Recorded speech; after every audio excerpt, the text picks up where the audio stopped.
देखिए ये प्याज तैयार हो गया कोड़ा करने के लिए। अभी पहली कोड़ा दे रहे हैं। इस बार तो वैसे मोटा मोटा है। और ये देख रहे हैं, ये बहुत मेहनत करती है, रात दिन पूरा खेते में लगा रहती है। इस बार हाँ गाइस, देखिए देखिए कैसे पसीना निकल रहा है नाक में।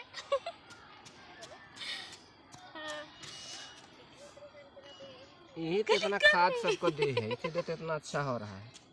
इस बार लग रहा है अनुमान है। पूरा खेत को दिखाओ गाइस, 2 ठो खेत में लगाए हैं प्याज। थोड़ा थोड़ा प्यार देना आप लोग भी प्याज के साथ में, और लाइक कमेंट जरूर करना।